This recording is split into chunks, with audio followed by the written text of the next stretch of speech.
सर्वप्रथम तो मैं अपने सभी संतों गुरुओं महापुरुषों को नमन करता हूं और नमन करने के बाद मैं पूरी जिम्मेदारी से इस बात को कहता हूं कि अभी हमारा समाज बैठना ही नहीं सीखा।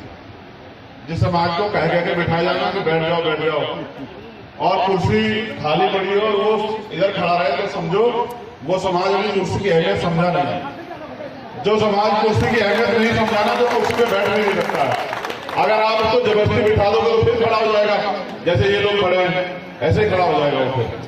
इसलिए मैं सोचता हूं कि अभी ये जो लोग राजसत्ता की बात करते हैं वो इनसे बहुत दूर है, क्योंकि अभी ये राजसत्ता का मतलब समझ नहीं पाएंगे। आज ये जगह कौन सी बाबू? राज मोहल्ला वाल्मीकि बस्ती। धन्यवाद बताने के लिए। आपने मुझे भाई कल्याणी जी ने मुझे यहाँ बुलाया, मैं उनका धन्यवाद करता हूँ कि उन्होंने अवसर दिया कि मैं आपसे थोड़ी देर बात करता हूँ। और क्योंकि आज का समय करो या मरो का समय चल रहा है, जो लड़ेगा नहीं वो बचेगा नहीं। आपके सामने प्रमाण मैं उन सब चीजों पर बात करूंगा।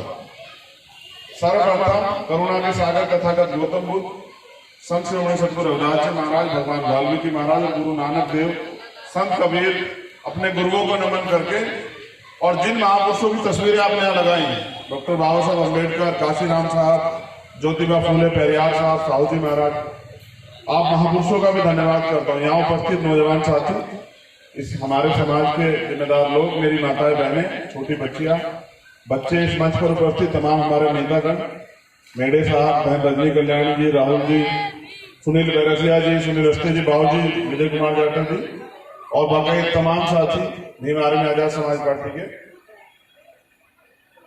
8 बजे यहाँ अभी एक ऑर्डर निकला कुछ दिन पहले यूपी में, कहा कि सफाई कर्मचारी वर्ग के लोग 5 बजे आएंगे ड्यूटी करने, और ड्यूटी ऐसे नहीं होगी, बायोमेट्रिक होगी, अंगूठा लगाना पड़ेगा और वीडियो रिकॉर्डिंग होगी। वो जब ऑर्डर निकला मैं बड़ा हैरान हुआ कि 10 बजे तक ड्यूटी करनी पड़ेगी सुबह के समय। मैंने सोचा जिस समाज की बहनें, माएं, बुजुर्ग सुबह 5 बजे काम पे आ जाएंगे, उनके बच्चे तो 10 बजे तक सोते रहेंगे। जब वो 10 बजे तक सोते रहेंगे तो वो, क्योंकि अभी तो वो छोटे हैं, तैयार नहीं हुए, एजुकेशन की अहमियत को नहीं समझे हैं, समझा बुझा के स्कूल भेज जाते हैं, तो वो तो जा ही नहीं पाएंगे स्कूल। जब वो स्कूल नहीं जा पाएंगे तो पढ़ेंगे कैसे? पढ़ेंगे नहीं तो वो वहीं पढ़े रहेंगे जहाँ थे। ये माँ बाप आज इनको जिन बच्चों को पढ़ाने के लिए मेहनत मजदूरी कर रहे हैं, उन माँ बाप की मेहनत मजदूरी भी खराब हो जाएगी। फिर हमने मोर्चा लिया अंत सरकार को ये कहना पड़ा। पहले उन्होंने कहा कि भाई जिनके छोटे छोटे बच्चे हैं वो देर से आ जाए महीने।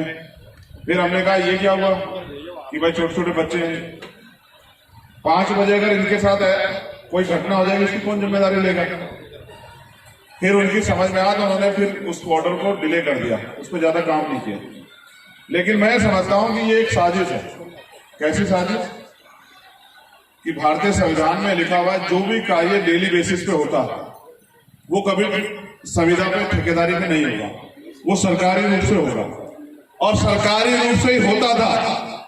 और जितनी तनख्वाह एक फोर्थ को मिलती है 30, 40, 50 हजार रुपये उतनी मिलती थी।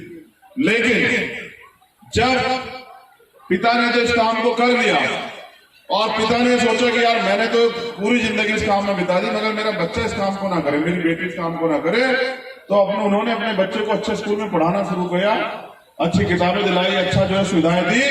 तो सिस्टम में बैठे लोगों को, इन सरकारों को लगा कि अगर ये समाज इस काम को छोड़ देगा तो इस काम को कौन करेगा। इसलिए उन्होंने षड्यंत्र किया पूरा कि इनको सरकारी सिस्टम से हटा के ठेकेदारी सुविधा पे रखो। और मैं तो जानता हूं, क्योंकि देखो भैया मैं पूरे देश में जाकर सुनता रहता हूं, सफाई का काम पूरे देश में होता है। ये समाज इतना बड़ा है कि पूरे देश में है, सारे शहरों में बड़ी संख्या में, इंदौर में नहीं, सारे शहरों में बड़ी संख्या में। जयपुर गया था, वहां 3.5 लाख है और सब सारी जगह हो गए। इस देश की सारी गंदगी को अपने सर पे उठाने वाला है समाज, अपने बच्चों की जिंदगी नहीं बदल पा रहा। उसका कारण वो लोग नहीं, हमारी एकता और हमारे जो बीच जो चंद जो है ना चाटुकार लोग, उनके जो गुलाम बैठे हैं ना, वो समय समय पे हमारा सौदा कर देते हैं।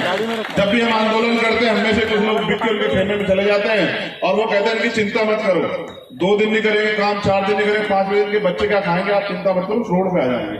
मैं समझता हूँ, मैं ये भी समझता हूँ कि संविदा पे कहीं 7,000 रुपए के, ठेकेदारी पे 5,000 रुपए, कहीं 6,000 रुपए, कहीं 11,000 रुपए, इस तरह से देके हमारे लोगों को जानवरों से भी ज्यादा काम कराते हैं। और उसके बाद कोई दिन ऐसा होगा जिस दिन अखबार में यह ना पढ़ा जाए कि सीवर में जाने से मौत हो गई।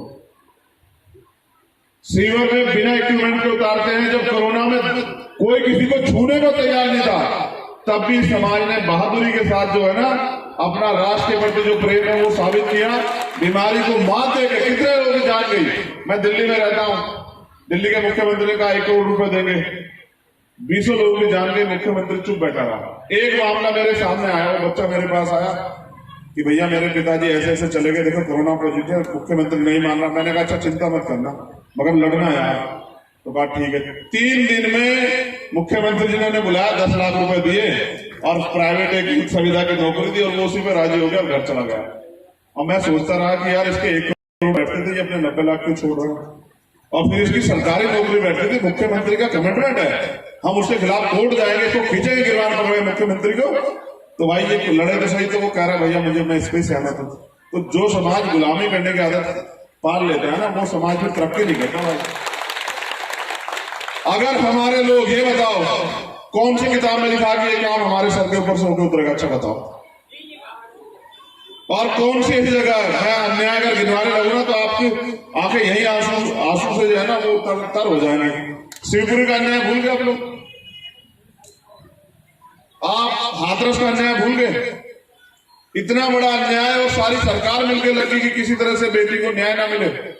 और पूरे देश में, यहां नहीं, मैं गारंटी लेता हूं, मेरे पास सारे सबूत है कि दुनिया में, वहां जर्मनी, फ्रांस, अमेरिका, यूरोप, तमाम जगह हमने प्रोटेस्ट कराया, इस सरकार की नींव हिला दी, वहां उनके एम्बेसी में ज्ञापन दिलाए और इस सरकार को अंत सीबीआई जांच के जो है ना घोषणा करनी पड़ी।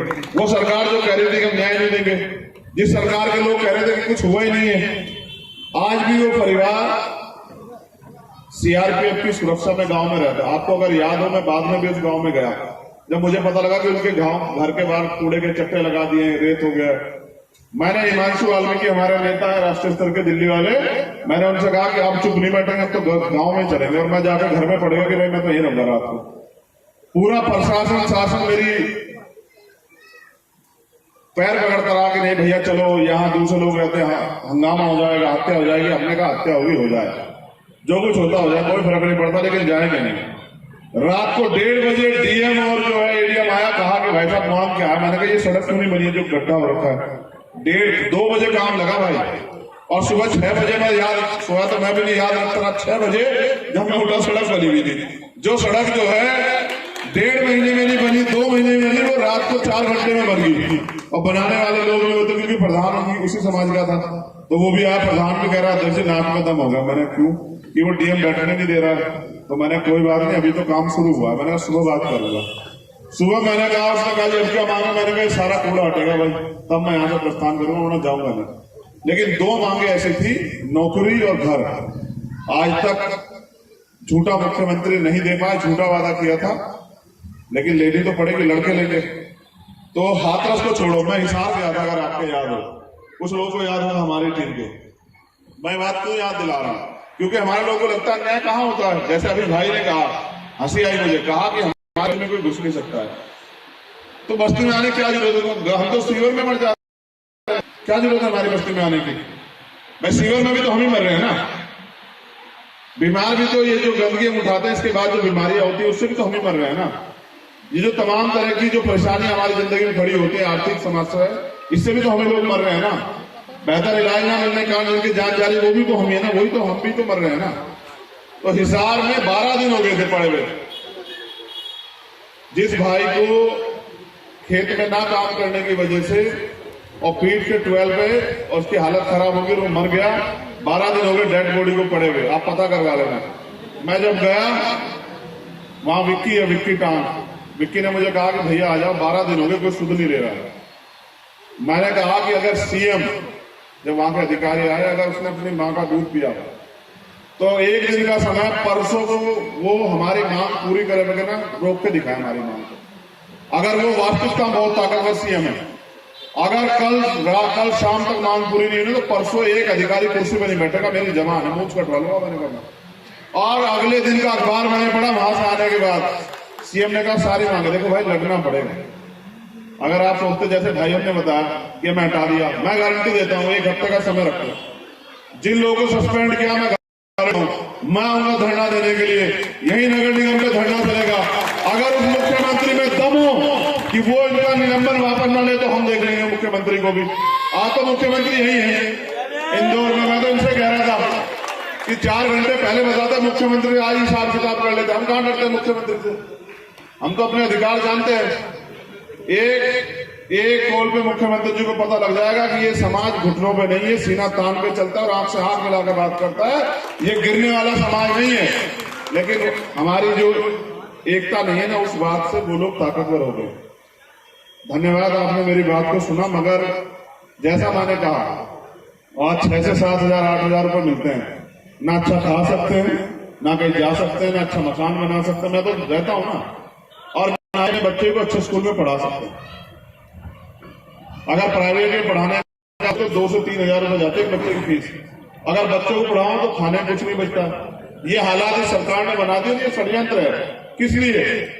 कि जिससे कि हम इस गुलामी को छोड़े ना। मैं तो आपसे भी कहता हाथ जोड़ के, इससे अच्छे कई काम है मेहनत मजदूर के, वो कर दो, छोड़ दो ना इसे, यही कर लेंगे। ये सरकार के लोग ही कर लेंगे, इनके मंत्री एक डिपार्टमेंट बना के वही करना कर लग जाएंगे इस काम को। हमने कोई ठेका थोड़ा ले रखा है। जो समाज डॉक्टर इंजीनियर बनना चाहिए था, संविधान की वजह से IAS IPS बनना चाहिए था, वकील जज बनना चाहिए था, वो समाज जो है क्यों इस बात को अपने किस्मत में दिमाग में बैठ बैठा कि ये हमारा काम है। अगर परिवर्तन करना चाहते हो सत्ता में मत करो यार। मैं नहीं कह रहा कि जुड़ो और ये करो वो करो, छोड़ो। मैं तो कहता हूं सोच में परिवर्तन करो। आप उससे वादा करो कि हमारी आने वाली पीढ़ियां देश में इस काम को नहीं करेंगी। देखो मैं दिखाता हूं तुम्हें जो है ना, इनकी दिमाग ठीक हो जाएंगे एक दिन में। कोई हम भाई इंसान ही तो है ना, ऐसी रोटी वो खाते हैं ऐसी हम खाते हैं, और हम मेहनत करते हैं और मेहनत करके अपने बच्चों को पढ़ा लिखा के डॉक्टर इंजीनियर बनाएंगे ना। क्यों बनाएंगे हम लोग इस काम के लिए? ये मेरी बहनें जो बैठे ही बताओ भाई, आप हमारे समाज का सम्मान। मुझे तो नहीं अच्छा लगता आपको ये काम। क्यों हम अपनी बहन बेटियों को पढ़ा के जो है IAS IPS नहीं बना सकते? क्यों डॉक्टर इंजीनियर नहीं बना सकते? क्यों जो है कोई बिजनेस नहीं कर सकते? क्या हमने कोई कमी है? रोटी नहीं खाते हम लोग, मेहनत भी करते हैं। तो फिर ये जो कोरोना में मास्क लगाते हैं, हमारे मुंह पे तो सदियों से लगा रहा है ये मास्क। बताओ लगा हुआ है नहीं लगा हुआ? आज 2 घंटे में आदमी को पसीने छूट जाते हैं मास्क लगा के। मेरी बहनों माताओं को तो ये सदियों से लगवा रखा है इन लोगों ने। बताओ लगवा रखा। तो मैं ये कहना चाहता हूं, समय बदल गया है, हम अपनी सोच बदलें। और मैं एक छोटी सी कहानी सुनाता हूं, आज भी मैंने सुनाई थी, आपको भी सुना देता हूं। उसके बाद मेरे बाद हमारे सीनियर जो हैं बाबूजी, जो आज रखेंगे, वो निराश ना हो, मैं उनको पूरा मौका दूंगा। देखो एक कहानी बिल्कुल छोटी सुनाता हूं और आपकी समझ में आएगी, 101% समझ में आएगी, क्योंकि प्रैक्टिकल बात है। 3 आदमी 3 काम को शुरू करते हैं। पहला आदमी साइकिल का काम शुरू करता है, 6 महीने साइकिल की रिपेयरिंग की जो है ना ट्रेनिंग करता है, काम सीखता है और साइकिल का मिस्त्री बन जाता है। कितने दिन में? 6 महीने। दूसरा आदमी उसी 6 महीने में मोटरसाइकिल का काम सीखता है और वो 6 महीने में मोटरसाइकिल का मिस्त्री बन जाता है। तीसरा आदमी इसी 6 महीने में कार को रिपेयरिंग करने का, कार को ठीक करने का काम सीखता है। अब तो आप बस आइडिया लगाओ, आप अपने आप जवाब देके बताना मुझे, साइकिल के मिस्त्री की क्या आमदनी होगी एक दिन की? बताओ क्या आमदनी रही होगी? हैं? कितनी? 500। और मोटरसाइकिल वाले की कितनी? 2 इधर वाले कह रहे इधर 1 कह रहे, 1 मान लेते हैं। और कार वाले की भाई हैं 5000। मैंने सबसे ज्यादा कौन कर रहा, कार वाला या साइकिल वाला? और गालियां भी सबसे ज्यादा वही खा रहा है। अबे फटाफट साइकिल कर दो यार, क्या तुमने की नहीं, हमारी साइकिल है। और उसको क्या कहते हैं कार वाले को? मिस्त्री जी देख लेना कार को, समझ रहे हो? आप ही की गाड़ी उसी पे बैठता है, उसे चला के घुमा के लाता है और आपकी जेब से पैसे लेता है और चाबी आपके हाथ में देता है। समझ रहे हो क्या फर्क है? बस सोच का। समय वही है, मेहनत भी उतनी है, लेकिन आमदनी में जमीन आसमान का फर्क। एक की आमदनी 500 रुपए 10 गुना पैसे। तो मैं यही तो कह रहा हूं, अपने बच्चों को बनाना है तो हाथ का दस्तकार बनाओ, अपने बच्चे को बनाना है तो मैकेनिक बनाओ, एसी ठीक करने वाला, कूलर ठीक करने वाला, फ्रिज ठीक करने वाला, कंप्यूटर ऑपरेटर बनाओ, डॉक्टर इंजीनियर बनाओ। कहीं मेरे माथे पे लिखा हुआ है कि मैं इसी काम को करूंगा? बदलना तो हमें पड़ेगा। हम दूसरों की उम्मीद करते रहते हैं, परिवर्तन तो तब होगा जब हम बदलेंगे। वरना फिर सुनो,